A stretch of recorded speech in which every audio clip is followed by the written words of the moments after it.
ఇప్పుడే country delight యాప్ని download చేసుకోండి. Download the country delight app now. నాకు ప్రాణ సమానమైనటువంటి అనకాపల్లి తెలుగుదేశం పార్టీ కుటుంబ సభ్యులందరికీ పేరు పేరున నమస్కారాలు, అభినందనలు, శుభాభినందనలు. మీ ఉత్సాహం చూస్తూ ఉంటే చాలా ఆనందంగా ఉంది.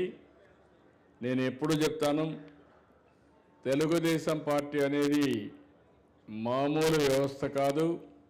ఎవడైనా మనతో పెట్టుకుంటే వాడు ఫినిష్ అయిపోతాడు తప్ప అంత ఈజీగా మనం వదిలిపెట్టాం. ఇటీవల అనకాపల్లి ఇప్పుడే కాదు, మొదటి నుంచి కూడా తెలుగుదేశం పార్టీకి కంచు కోట, దాంట్లో అనుమానం లేదు. అయితే మనం కూడా ఎన్నికల్లో అనేక మార్పులు వస్తూ ఉంటాయి. ఈసారి ఎన్నికలు రాకమునిపే ఒక ఆలోచన చేశాం. ఈ రాష్ట్రంలో ఒక దుష్ట పాలన ఉంది, రాష్ట్రాన్ని భ్రష్టు పట్టించారు, ఈ రాష్ట్రాన్ని పునర్నిర్మాణం చేయాలి. ఆ సమయంలో స్వచ్ఛందంగా పవన్ కళ్యాణ్ గారు ముందుకొచ్చి జనసేన అధినేత పూర్తిగా సహకరించడం, ఆ తర్వాత మనం ఈ రాష్ట్రాన్ని పునర్నిర్మాణం చేయాలంటే బీజేపీ కూడా అవసరం, ముగ్గురం కలిసి పోటీ చేస్తే తప్ప రాష్ట్రాన్ని కాపాడుకోలేమని ముందుకు పోయాం. అయితే చాలా ఎన్నికలు చూశాను, కానీ 2024 ఎన్నిక నా జీవితంలో ఎప్పుడూ చూడలేదు అలాంటి ఎన్నిక. దానికి కారణం మీరందరిలో కూడా బాగా పూర్తిగా ఛార్జ్ అయిపోయారు. పక్కన చూడలా ఒకటే ఆలోచించారు, ఈ రాక్షసులు పోవాలి, రాష్ట్రాన్ని కాపాడుకోవాలి, అదే ధ్యేయంతో ముందుకు పోయారు. దాంతో ఎన్నో విక్టరీస్ చూశాను, కానీ ఈసారి గెలుపు మాత్రం నా జీవితంలో చూడలేదు.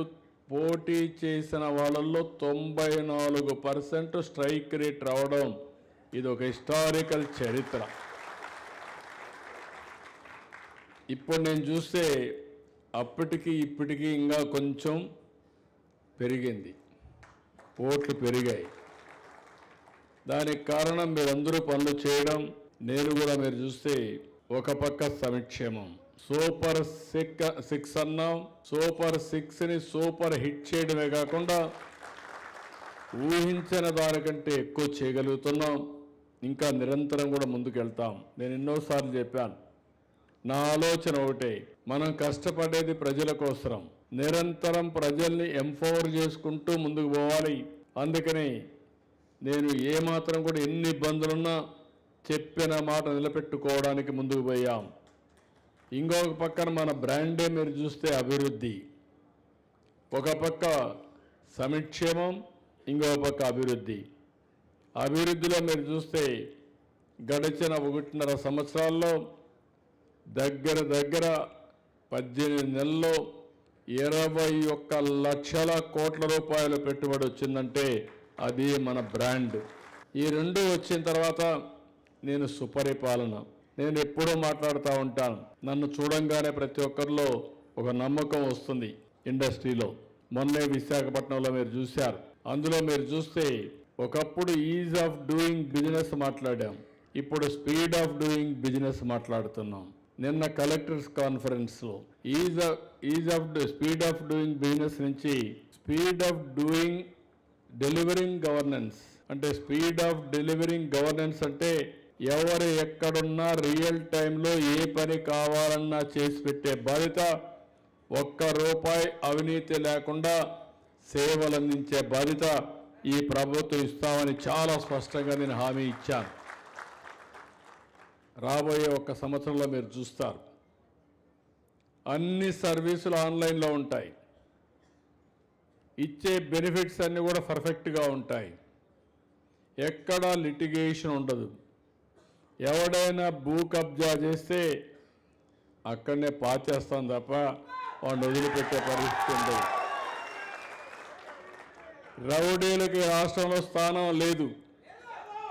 ఆ రౌడీ అని చెప్పుకుంటే తోక కట్ అయిపోతుంది తప్ప మళ్ళీ ఇంకొకసారి రౌడీ అని చెప్పేదానికి కూడా అతనికి శక్తి ఉండకుండా చేస్తాం. ఇలాంటివన్నీ చేసి ఎవడైనా తప్పు చేస్తే తప్పు చేయక మునిపే చొక్కా పట్టుకుంటాం తప్ప వదిలిపెట్టే సమస్య లేదు.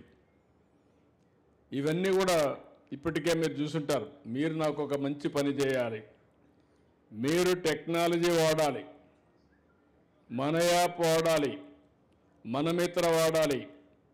మీరందరూ కూడా ప్రభుత్వం చేసేది అర్థం చేసుకోవాలి, పార్టీ చేసేది అర్థం చేసుకోవాలి. మీరు ఛాంపియన్స్గా ఉండాలి. మీరు ఛాంపియన్స్గా ఉండి ప్రజల్లో కానీ చేయగలిగితే మనకు చాలా వరకు పని తగ్గిపోతుంది. రెండోది, ఎన్నికల ముందు మీరందరూ హామీ ఇచ్చారు. నేను ఒక మాట చెప్పాను, మనం వస్తానే సూపర్ 6 ఇస్తామని చెప్పాను. దాని వివరాలు ఇంటింటికి పోయి చెప్పమన్నాను. మీరు పోయి చెప్పారు, ఇంటింటికి పోయి చెప్పారు, మెప్పించారు. దాని ఫలితమే ఓట్లు వచ్చాయి. కానీ ఈరోజు మీరు చేయాల్సింది ఏదైతే అమలు చేస్తున్నామో అమలు చేసే దాంట్లో మీరు భాగస్వాములు కావాలి. అంటే మీరు ఇంట్లో పడుకున్నారనుకోండి, ఇప్పుడు చెప్పారు, ఇచ్చాం, మీరు కనపడరు. కనపడకపోతే ఏంటి, ప్రజలకు మిమ్మల్ని మర్చిపోతారు. మన కష్టం కూడా ఫలించే పరిస్థితి రాదు. అందుకే ఇటీవల కాలంలో మీ అందరికీ మెసేజ్ ఇస్తున్నా. పార్టీని కూడా మీరు చూస్తే చాలా సిస్టమేటిక్గా పనిచేసే వాళ్ళ కోసం నేను ఎత్తుక్కుంటా వస్తానని చెప్పా. ఈరోజు ఎత్తుక్కుంటా రావడమే కాదు, పని చేసే వాళ్ళకే దండేస్తున్నాను తప్ప పని చేయని వాళ్ళకి దండేసే పరిస్థితి లేదు. దానికి కూడా శ్రీకారం చుట్టాం. రెండోది, మీతో ఉంటానని చెప్పాను, ముందు మాదిరిగా ఉండదని చెప్పాను. ఈరోజు ఎన్ని ఇబ్బందులున్నా నేను ఏ జిల్లాకు వచ్చినా జిల్లాలో ప్రజలతో 2-3 గంటలు స్పెండ్ చేస్తే నా కుటుంబ సభ్యులతో 1 గంట అయినా సరే మినిమం స్పెండ్ చేసే వెళుతున్నా. నేను కానీ ప్రధాన కార్యదర్శి కానీ నాయకులం కానీ అందరం కూడా ఒక పద్ధతి పెట్టుకున్నాం. దీనివల్ల ఈరోజు మార్నింగ్ అయితే నాకు ఎంతో సంతోషం కలిగింది. ఎయిర్పోర్ట్లో లైన్ నిలబడుకొని నాకు స్వాగతం పలికిన వాళ్ళందరినీ మాట్లాడుతూ వస్తే, నేను మార్కెట్ కమిటీ చైర్మన్గా ఉన్నా, డైరెక్టర్గా ఉన్నా, లేదంటే గౌరవ కార్పొరేషన్లో ఉన్నా, లేదంటే ఇంకో కార్పొరేషన్ ఉన్నాని ప్రతి ఒక్కరూ మీ హోదా నాకు గుర్తు చేశారంటే నేను గర్వపడుతున్నా. అది ఈసారి మార్పు. రోజంతా పనిచేస్తాను, మళ్ళీ సాయంత్రం ఒక 2 గంటలు పార్టీ విషయం ఆలోచించి ఏమి పెండింగ్ ఉన్నాయో అవన్నీ కూడా పెండింగ్ అన్నీ క్లియర్ చేయడమే కాకుండా ప్రతి ఒక్క నిర్ణయంలో నా ముద్ర ఉంటుందని మరొక్కసారి మీ అందరికీ విజ్ఞప్తి చేస్తున్నా. నేను రాజకీయం చేసినంత వరకు ఎవ్వడు మన జోలికి కూడా రాలేడు. నేను రాజకీయం చేయడం మానేస్తే అక్కడి నుంచి తోకలు పుట్టుకొస్తాయి. నేను మిమ్మల్ని పట్టించుకోకపోతే మీరు కూడా అలకబోంతారు. కానీ మీరు ఎక్కడికి పోరు, కానీ పని చేయరు, వేరే జెండా పట్టుకోరు, కాడి పడేస్తారు. మీరు కాడి పడేస్తే పార్టీకి ప్రమాదం వస్తుంది. మీరు యాక్టివ్గా ఉన్నంత వరకు ఎవ్వడు ఏ శక్తి కూడా ఈ రాష్ట్రంలో ఏమీ చేయలేరు. అది మాత్రం వాస్తవం. ఇలాంటివన్నీ చేసుకుంటూ నేను ఈసారి ఇంకొక విషయం కూడా మీకు చెప్పాలి. నేను వారానికి 2 గంటలు రాష్ట్ర స్థాయి నుంచి గ్రామ స్థాయి వరకు నాయకులు ఎట్లా పనిచేస్తున్నారో మీ జాతకాలన్నీ ఆన్లైన్లో చదువుకుంటున్నా. అదే మాదిరిగా మండే అయితే సెక్రటరియట్కి పోయి రియల్ టైం గవర్నెన్స్, అక్కడ ప్రభుత్వ అధికారుల జాతకం అంతా ఒకసారి చదువుకుంటున్నా. ఈ 2 చదువుకొని పార్టీ పెరిగిందా తరిగిందా, పెరిగితే ఎవరు కాంట్రిబ్యూషను, తగ్గితే ఎవరి వల్ల తగ్గింది. తగ్గిన వాళ్ళకు మామూలుగా చెప్తా, పార్టీ వాళ్ళైతే తప్పదు నాకు మీకు చెప్తా, వినకపోతే కొంచెం గట్టిగా చెప్తా. అప్పుడు కూడా వినకపోతే తమ్ముళ్ళు దారికి వచ్చే వరకు దూరంగా పెడతా. దారికి వచ్చిన తర్వాత మళ్ళీ ముందుకు తీసుకుపోతా. ఎందుకంటే మీరు గుర్తుపెట్టుకోవాలి, జీవితంలో ఇంకొకసారి తెలుగుదేశం పార్టీ ఓడిపోయిందనే అపవాదు మనకు రాకూడదు, రాదు. దీర్ఘకాలంలో మనం అధికారంలో ఉంటే రాష్ట్రానికి సమాజానికి చాలా మేలు. మీ గౌరవానికి అది ఎంతో అవసరం. మనం అందరం పనిచేసేది ఇన్ని సంవత్సరాలుగా నేను చూసా. ఏ పార్టీకి లేనటువంటి కార్యకర్తలు మన పార్టీకి ఉండడం. రెండోది, సొంత ఆస్తులు కరగబెట్టుకొని లేకపోతే ఎన్ని ఇబ్బందులు వచ్చినా అధిగమించి ఒక్కోసారి కొన్నిసార్లు అయితే ఆస్తులు పోగొట్టుకొని పార్టీ జెండా మోసిన కార్యకర్తలు నా జీవితంలో ఎప్పుడూ మర్చిపోలేను. అదే సమయంలో మీరు ఒక్కసారి ఆలోచిస్తే పార్టీ కూడా అనేక సంక్షేమ కార్యక్రమాలు పార్టీ కార్యకర్తలు తీసుకొచ్చాం. నిన్న ఈ సంవత్సరం కూడా దగ్గర ఇప్పటికే 33 కోట్ల రూపాయలు ఇన్సూరెన్స్ కింద మీకు డబ్బులు ఇచ్చాం. అదే మరి కాలేజ్ సీట్లు ఇస్తున్నాం. మన కార్యకర్తలు వచ్చినప్పుడు నేను ఒకటే చెప్పా, దానికి హద్దులు లేకుండా నా కార్యకర్త అనారోగ్యం పాలైతే పూర్తిగా కాపాడుకునే బాధ్యత నేను తీసుకుంటున్నానని చెప్పి కూడా నేను మీకు తెలియజేస్తున్నా. రేపు రాబోయే రోజుల్లో 1 ఫ్యామిలీ 1 ఆంటర్‌ప్రెన్యూర్ అన్నాం. 1 ఫ్యామిలీ 1 ఆంటర్‌ప్రెన్యూర్ అన్నప్పుడు దాంట్లో కూడా మనం అగ్రస్థానంలో ఉండాలి. అగ్రస్థానంలో ఉండాలంటే మీలో అలాంటి ఆలోచన ఉండే వ్యక్తులందరూ కూడా శ్రద్ధ చూపిస్తే వాళ్ళందరికీ హ్యాండ్ హోల్డింగ్ కానీ, ట్రైనింగ్ కానీ, అవసరమైతే కోఆర్డినేషన్ కానీ ఏం చేయాలో అవన్నీ చేస్తాం. ఇప్పుడు పార్టీ ఆఫీస్లో 2 ట్రైనింగ్లు కార్యక్రమాలు జరుగుతాయి.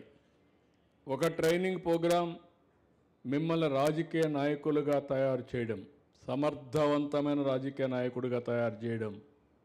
రెండవది ఆర్థిక పరిపుష్టి పెంచే విధంగా మీ దగ్గర నుంచి 1 ఫ్యామిలీ 1 ఆంటర్‌ప్రెన్యూర్ ఎంఎస్ఎంఈకి ప్రాధాన్యత ఇవ్వడం. ఈరోజు మీ జిల్లా ఉంది, అనకాపల్లి జిల్లా, విశాఖపట్నం ఉంది. ఈరోజు విశాఖపట్నం, అనకాపల్లి జిల్లా నెక్స్ట్ లెవెల్కి వెళ్తుంది. 10 సంవత్సరాల్లో మీరు ఊహించిన విధంగా ఈ 2 జిల్లాల్ని అభివృద్ధి చేసే బాధ్యత నేను తీసుకుంటున్నాను. ఒక గూగుల్, ఒక కాగ్నిజెంట్, ఒక టీసీఎస్, ఒక ఆర్సీఆర్ మిత్తల్, ఒక పక్కన ఎన్టీపీసీ, ఒక పక్కన టూరిజం, 1-2 కాదు, ఆకాశమే హద్దుగా మనం అభివృద్ధి కార్యక్రమాలు చేసే పరిస్థితికి వస్తున్నాం. ఈ అభివృద్ధి కార్యక్రమాలు వచ్చినప్పుడు దాంట్లో భాగస్వాములు కావాలి. నేను ఒక విజన్ ఇచ్చాను, గుర్తుపెట్టుకోవాలి మీరందరూ. విజన్ 2047. ఎన్నేండ్లు? ఇప్పుడు 25 అయింది, 26కి వచ్చాం. ఎగ్జాక్ట్గా రాబోయే 21 సంవత్సరాల 6 నెలల్లో నేను చెప్పిన విజన్ మీరు చూస్తారు. అందులో నేను చెప్పింది ఇప్పుడు 3 లక్షల రూపాయలు తలసరి ఆదాయం ఆవరేజ్న స్టేట్లో. అది 47కి 55 లక్షల రూపాయలు అవుతుంది తలసరి ఆదాయం. కొంతమందికి ఎక్కువ ఉంటుంది, కొంతమంది తక్కువ ఉంటుంది. ఇప్పుడు మీరున్నారు, ఇక్కడ ఈ ఏరియాలో భూమి ఉంది. ఒకప్పుడు 5 ఎకరాలు ఉంటే ఈ 5 లక్షలు 2 లక్షలు ఉండేది. రాబోయే రోజుల్లో 1 కోటి, 2 కోట్లు, 5 కోట్లు పెరిగే పరిస్థితికి వస్తుంది. ఆటోమేటిక్గా ప్రతి ఒక్కరికి కూడా ఆదాయాన్ని పెంచుకునే మార్గాలు వస్తాయి. ఇప్పుడు ఇక్కడ ఆర్సీఆర్ మిత్తల్ ఉంది. నేను డౌన్ స్ట్రీమ్ ఇండస్ట్రీస్ అన్ని పెట్టిస్తాం. ఎవరైనా అలాంటి ఆలోచన ఉండే వాళ్ళని అందులో పెట్టి మనం కూడా పికప్ చేస్తే, ఒకటి కాదు ఇలాంటి అనేకమైన ఆలోచనలు తీసుకొస్తా, దాన్ని ఉపయోగించుకునే బాధ్యత మీదని చెప్పి మరొకసారి తెలియజేసుకుంటూ, ఇక్కడ నేను చూశాను, ఒక విధంగా చూస్తే డిఫరెంట్ సర్వేస్లో డిఫరెంట్గా చెప్తున్నాయి.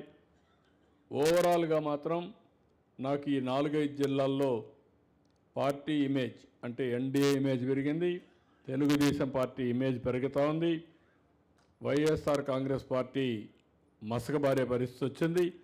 అట్లని చెప్పి ఓవర్ కాన్ఫిడెంట్ మాత్రం ఉండడానికి వీలు లేదు.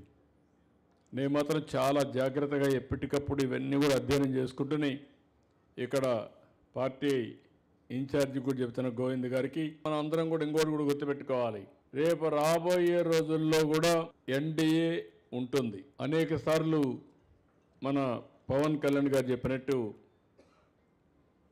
ఒక 15 ఏళ్ళు మినిమం ఈ 3 పార్టీలు కలిసి ఉండాలని చెప్పి పదే చెప్పారు. నాకు కూడా అభిప్రాయం అదే.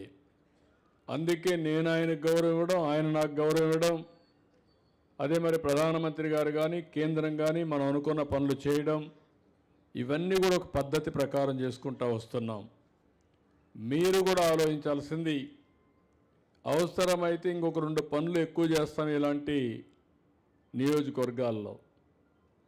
ఎందుకంటే కోయిలేషన్ ఎక్కువగా స్ట్రాంగ్గా ఉండే నియోజకవర్గాల్లో ఎమ్మెల్యే జనసేన ఉంటే, తెలుగుదేశం మేజర్ పార్టీ కాబట్టి 10 పనులు ఎక్కువ చేయడానికి ఏమేం చేయాలో అన్ని పనులు చేస్తాం. అది నా బాధ్యత. అదే సమయంలో మీటింగ్లు పెట్టుకొని మీకు ఏ పని వచ్చినా చేసే బాధ్యత గోవింద్ గారికి ఉంది. ఇక్కడ మంత్రి గారు కూడా ఉన్నారు. 2 పార్టీల మధ్య ఫిక్షన్ రాకుండా సమన్వయం చేస్తూ కోఆర్డినేట్ చేస్తూ కొల్లు రవీంద్ర దీన్ని కూడా కోఆర్డినేట్ చేయాల్సిన అవసరం ఉందని చెప్పి కూడా నేను మీకు తెలియజేస్తున్నా. ఇంకా చాలా డీటెయిల్స్ ఉన్నాయి. నేను డీటెయిల్స్ పోవడం లేదు, ఎందుకంటే మీరందరూ మళ్ళీ ఫోటో కావాలంటున్నారు. ఫోటో మేజర్ ఇష్యూ, దానికి కూడా చాలా టైం కూడా అవుతుంది. కానీ ఒక్క విషయం మాత్రం ఫైనల్గా చెప్పేసి ఫోటోకి వెళ్దాం. భవిష్యత్తులో కూడా మీకు అంతా ఒకటే విజ్ఞప్తి చేస్తున్నా. నేను మీ అందరికి విజ్ఞప్తి చేసేది, ప్రజలకు దగ్గర మీరు ఉండండి. ఏ ఎన్నికల్లో ఇక మీదట ఓడిపోవడానికి వీలు లేదు. అది వార్డు కావచ్చు, పంచాయతీలో వార్డు కావచ్చు, మున్సిపాలిటీలో కౌన్సిలర్ కావచ్చు, అన్నీ మనమే గెలవాలి. గెలవాలి అంటే అనునిత్యం ప్రజలతో మీరు సంబంధాలు పెట్టుకోవాలి. అవుట్ రీచ్ కానీ, కమ్యూనికేషన్ కానీ, నెట్వర్క్ కానీ, సోషల్ మీడియా కానీ మీరు చేసుకోవాలి. అది మీరు చేసుకుంటూ ఉంటే మీరు ప్రజల్లో పరపతి పెంచండి. మీ పరపతి పెంచే బాధ్యత నాది. మీరు మాత్రం ప్రజల్లోకి పోకుండా నాకు గౌరవం ఇవ్వమంటే, నా దగ్గరకు వచ్చి నా ప్రదర్శన చేస్తే నేను మాత్రం అలాంటి వాళ్ళని క్లియర్ కట్గా దూరంగా ఉంటా. కాబట్టి ఇప్పటి నుంచి ఇప్పటికే మీరు చూసుంటారు, పదవులు ఇచ్చేటప్పుడు 100 సార్లు ఆలోచిస్తున్నా. మీ ఫోటోలు కూడా చూసుకుంటున్నా. అందుకే ఒకసారి వచ్చినప్పుడు మళ్ళీ ఒకసారి రీకలెక్ట్ చేసుకుంటా ఉంటా. ఫోటో, హిస్టరీ, జాతకం, పర్ఫార్మెన్స్, పబ్లిక్ ఫీడ్బ్యాక్. మొన్న మీరు చూస్తే ఇప్పుడు కూడా వచ్చి ఉంటాయి మీకు. నా మీద వచ్చింది నేను అడిగా, ఎమ్మెల్యే మీద అడిగాం, ఎంపీని అడుగుతాం, కలెక్టర్ని అడుగుతాం. మీరిచ్చే ఇన్ఫర్మేషన్ ఒక 12-14 ఇన్ఫర్మేషన్ తెప్పించి అన్నీ బేరీ చేసుకొని వడగట్టి ఎవరు సమర్థులు, ఎవరి వల్ల నష్టం వస్తుంది, లాభం వస్తుంది, 2 చేసి రాబోయే 6 నెలల్లో యాక్షన్ ప్లాన్ తయారు చేసుకున్నాం. నేను ఒకటే చెప్తున్నా, ఎమ్మెల్యేలకు కూడా చెప్పాను, నేనేదో ఎలక్షన్ అప్పుడే మీతో మాట్లాడతాను లేదు. మీరు తప్పు చేస్తే ఇప్పుడే చెప్తా, అప్పుడు కూడా నా మాట వినకపోతే కంట్రోల్ చేస్తా, కంట్రోల్ చేయకపోతే రామ్ రామ్ అని నమస్కారం పెడతా. నాకేం బాధ లేదు. అంత ఫర్మ్గా ఉండి పార్టీని కాపాడుకుందాం. పార్టీని కాపాడుకోవడమే కాకుండా ఎప్పటికప్పుడు ప్రజల్లో చూశాను ఈరోజు కూడా, స్వచ్ఛ ఆంధ్రప్రదేశ్కి వస్తే బ్రహ్మాండమైన రెస్పాన్స్. అంటే నాకు కూడా ఒక సాటిస్ఫాక్షన్.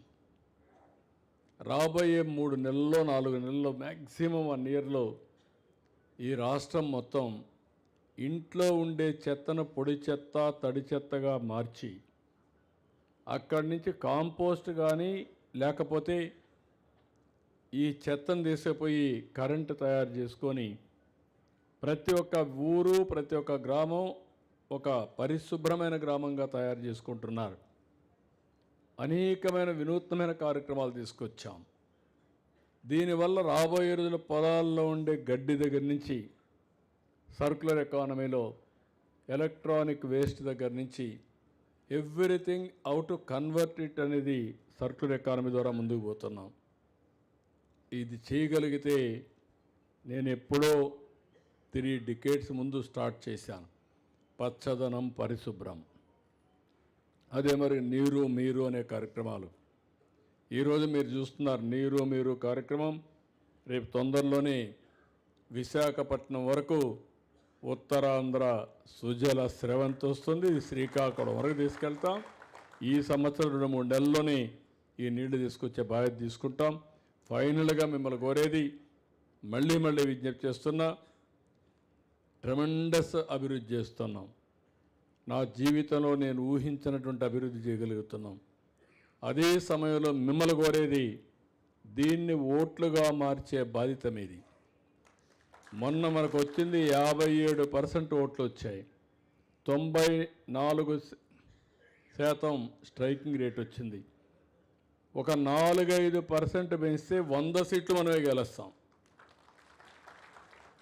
ఎప్పుడు కూడా వై నాట్ ఎవ్రీథింగ్ మనం మంచి పని చేసినప్పుడు అన్నీ గెలవాలని లక్ష్యంగా పెట్టుకుంటాం. నేను గవర్నమెంట్కు డ్రైవ్ చేస్తున్నా 70-80% సాటిస్ఫాక్షన్ లెవెల్ ఉండాలని. ఇప్పుడు 70%కి రీచ్ అయ్యాం. ఇంకొక 10% రీచ్ కావాలి. ఏదైనా ఒక సేవలో కానీ వెనకానుంటే, ఒక యూనిట్లో వెనకానుంటే అక్కడ ఏం జరుగుతూ ఉందో అధ్యయనం చేసి దాన్ని కరెక్టివ్ మెజర్స్ తీసుకుంటున్నాం. మీకు కూడా అంతే.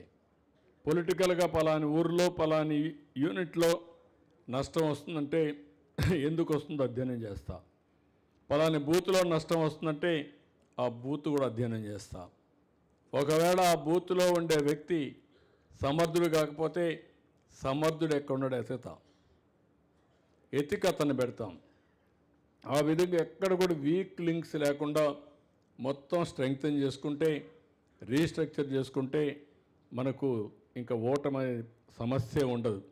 ఇప్పటికి కూడా మీరు ఆలోచిస్తే 3-4 ఎన్నికలు నేను చూశాను. 3-4 ఎన్నికల్లో దగ్గర 4,800 బూతులు మనకు మైనస్ వచ్చాయి. 46,000 బూతుల్లో ఈ 4,800 బూతులు కానీ ఒక 60% కానీ పాజిటివ్గా వస్తే మనల్ని ఎవరు ఓడించలేరు. దానికి కూడా వర్కౌట్ చేస్తున్నాం. మళ్ళా కాన్స్టిట్యూన్సీ డీలిమిటేషన్స్ కూడా ఉంటాయి.